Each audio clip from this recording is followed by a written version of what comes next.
Kalau Muhammad mau, dia mau baju berapa? Nah, saya dididik oleh ibu saya yang juga tidak pernah lebih dari 3 pakaiannya. Apa kerudungnya, apa bajunya, apa jaritnya. Jangan pernah kasih ibu saya pakaian kalau hari raya. Kami sudah berpuluh-puluh tahun ngasih terus ke ibu, dan hari kedua sudah habis. Begitu dikasih, bayang, oh iki lo gak duwe kayak no.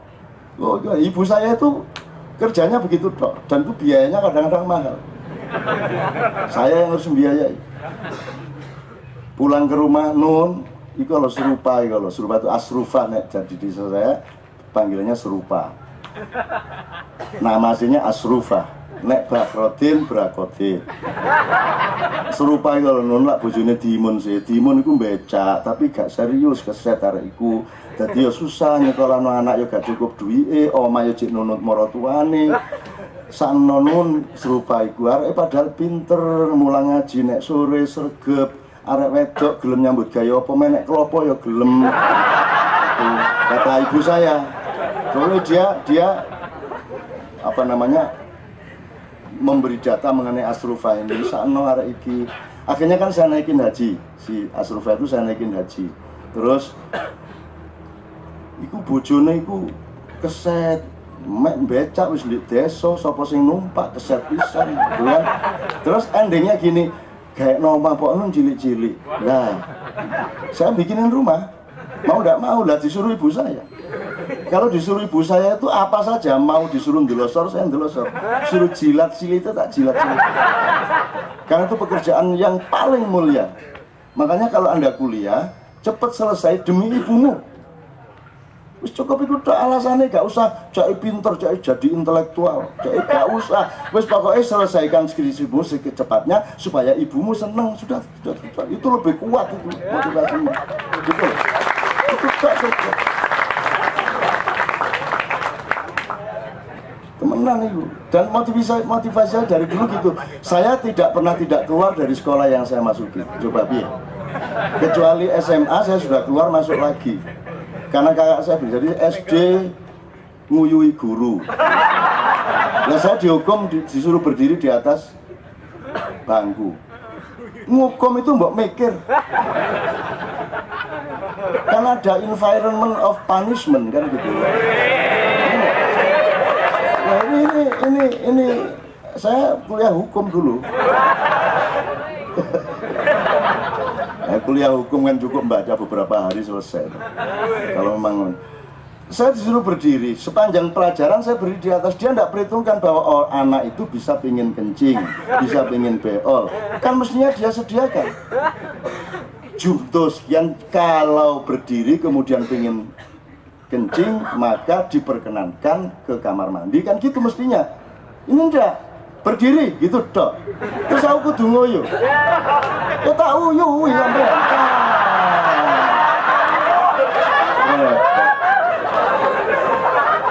Dosanya ya kamu yang menghukum saya. Udah SD keluar, saya baru kelas 2 udah dikeluarin.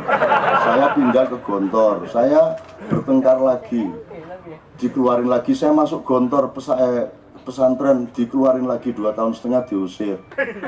Terus saya masuk SMP sekedar untuk ujian, udah sekedar ujian dok, terus masuk SMA. Saya kelas 2 keluar.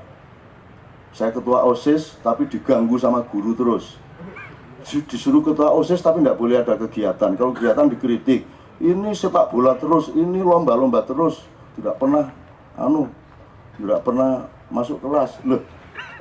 Ya apa sih? Lah sing ngongkon lomba ya sapa? Wong yang bikin IPM, sing IPenu, sing apa semua bikin porseni, bikin apa lagi? Saya kan harus ngirim utusan.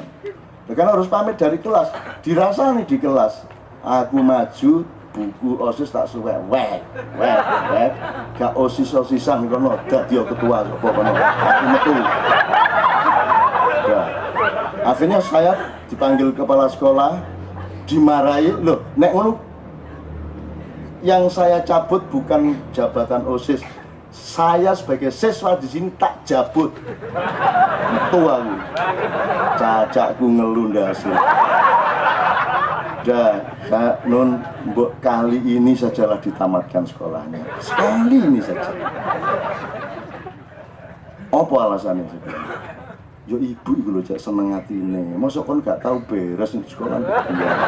Nah begitu disebut ibu, oh kalau ibu yang harus saya bela. Saya disuruh jadi apapun mau, saya malu kayak apapun mau, saya kehilangan martabat saya mau, saya kehilangan apa saja mau untuk ibuku.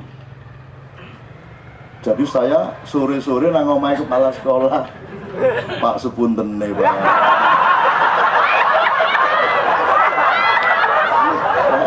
Itu Mas. Nah, jadi saya kembalikan ke cerita saya 42 tahun itu. Bukan cerita tentang saya, tapi Anda itu yang total kepada segala sesuatu itu. Kalau kamu ditakdirkan Allah kulitmu begitu, maka kamu harus berpendapat ke dalam dirimu bahwa kulit yang terindah itu kulitmu. Ngono. Nek kon ndelok, waduh, kok kuning, kok aku gak. Akhirnya nang salon. Ono wong sing nang salon iku bendino itu kerukupan di tabung, cek putih, cek coklat, pokoknya bendino kerukupan, karena dia tidak mau menjadi dirinya sendiri. Jadi sekarang kebanyakan orang kena iklan, kena ini, kena itu, kena kebudayaan, kena mode, kena tren, kena segala macam, akhirnya dia pergi dari dirinya sendiri. Apa soal hidung, soal kulit, soal bahasa aja pergi dari dirinya sendiri. Tidak ada radio di seluruh Indonesia yang tidak pakai bahasa Jakarta. Gimana nih teman-teman, udah belum nih? Ya masih arek nganjuk yang ini. Sampai rumah nanti nganjuk radio mesti bahasa Betawi. Gitu loh. Masih Surabaya sekali-sekali ada bahasa Surabaya, tapi tetap saja standarnya bahasa Betawi, bahasa Jakarta, Indonesia Jakarta gitu loh. Kenapa tidak berani menjadi dirimu sendiri? Kan sering saya bilang, kalau Anda orang Jawa, kalau Anda orang hidungnya kayak gitu ya, maka Anda harus berpendapat ya hidung begitu yang paling indah. Nek bule kedawan nih loh. Kedawan yang indah yang segitu itu.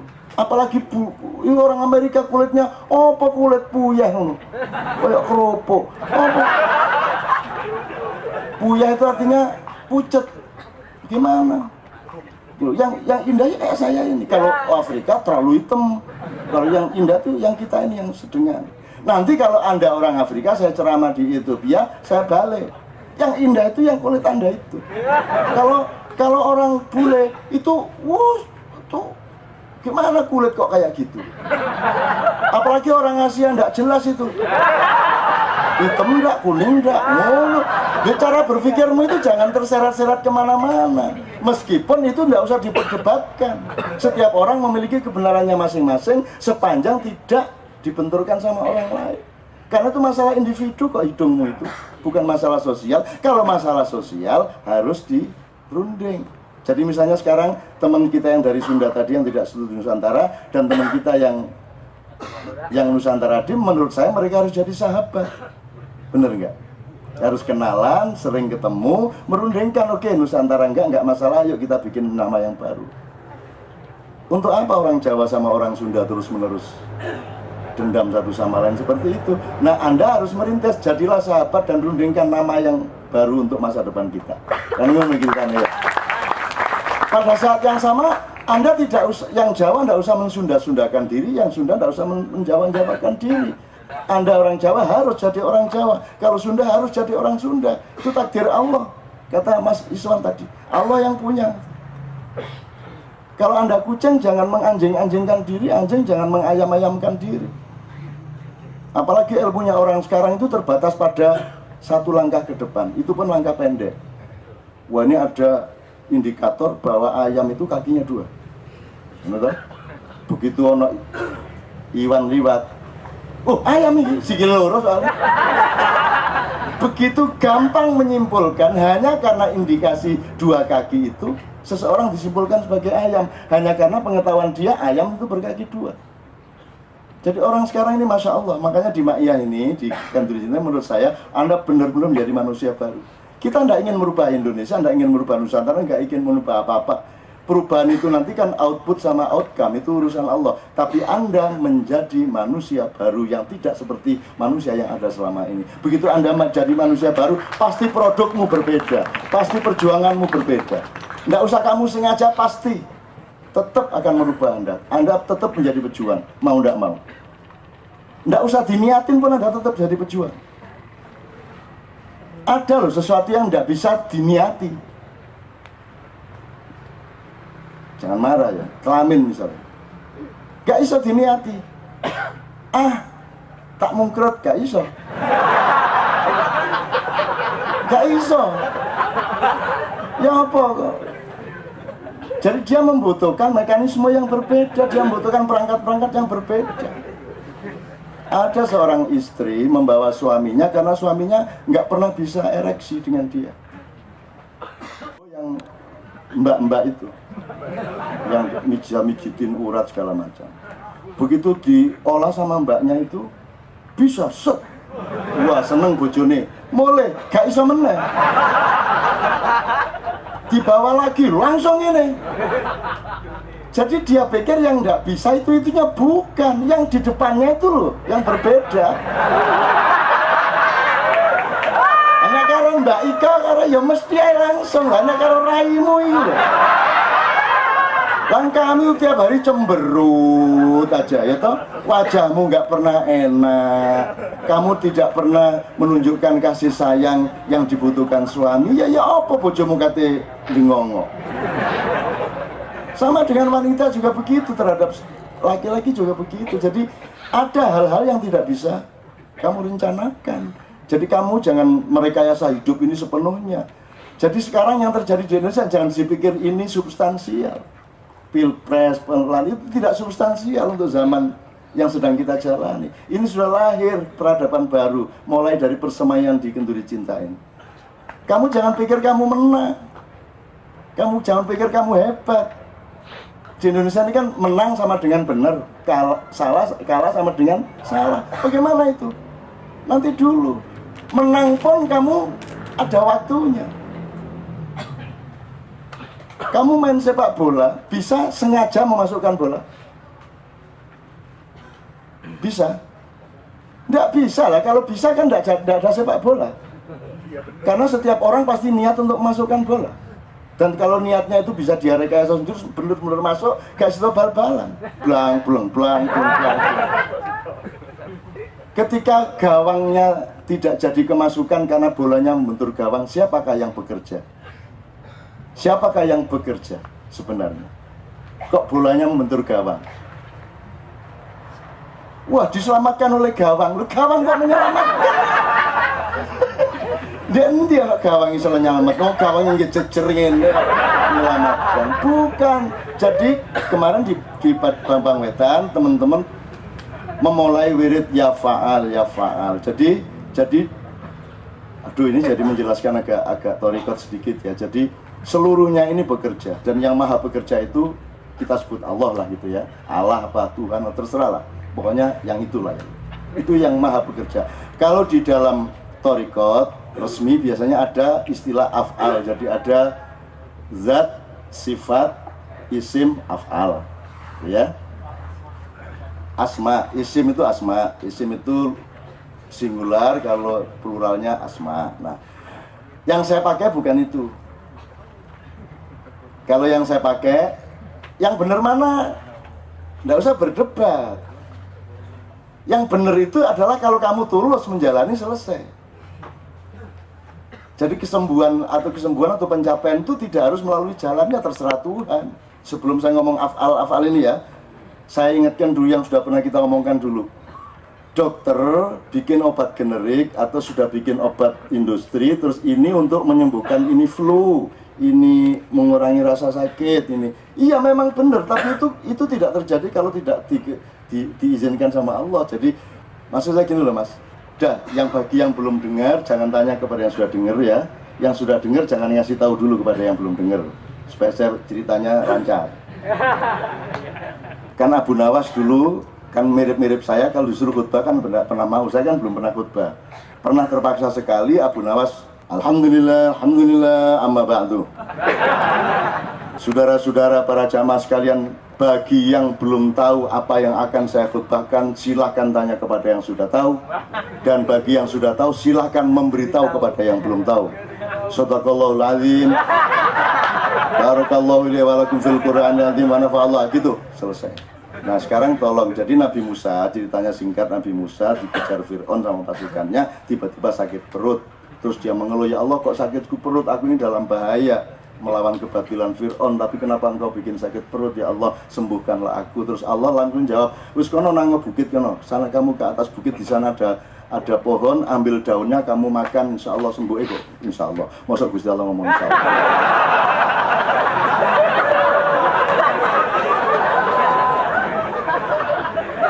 Lucu ya Gusti Allah, insya Allah. Oke, sembuh nanti kamu. Ya, Nabi Musa naik bukit, belum sampai menyentuh daun, perutnya sembuh. Terus dia turun lagi, dia oke, pasukan bergerak sekarang.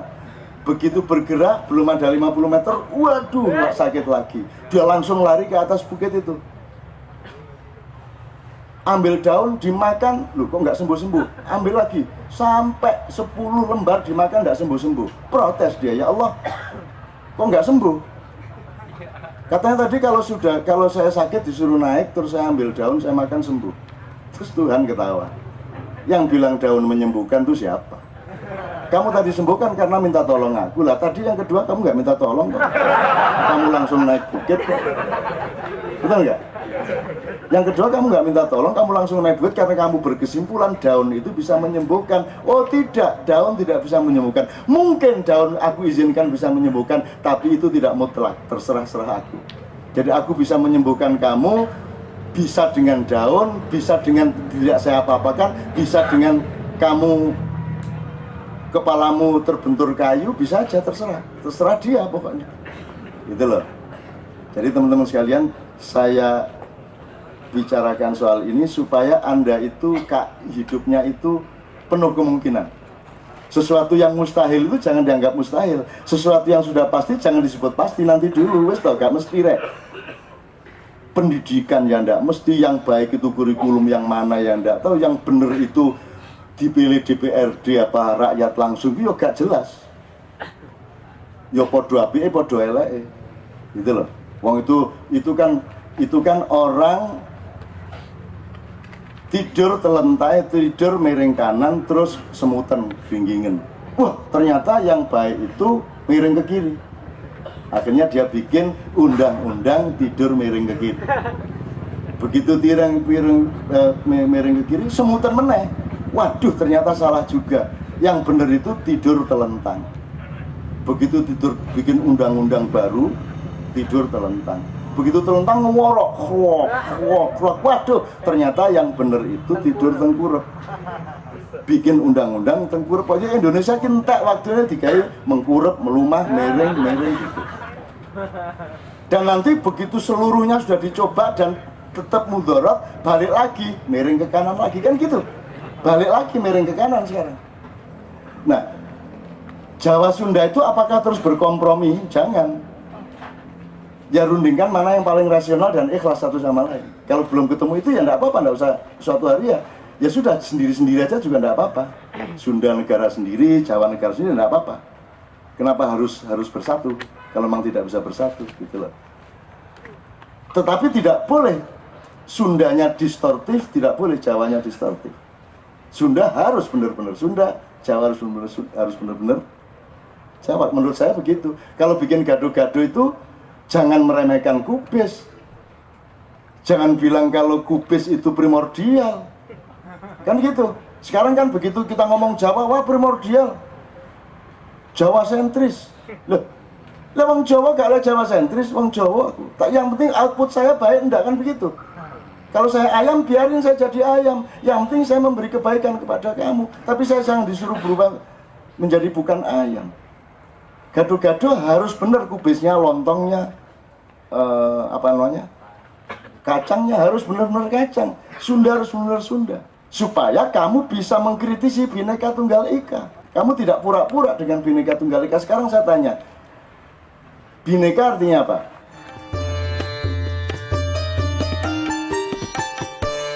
Yang bener tuh kukuruyuk, enggak kongkong-kongkong, enggak kukurunu, gendeng kongkong.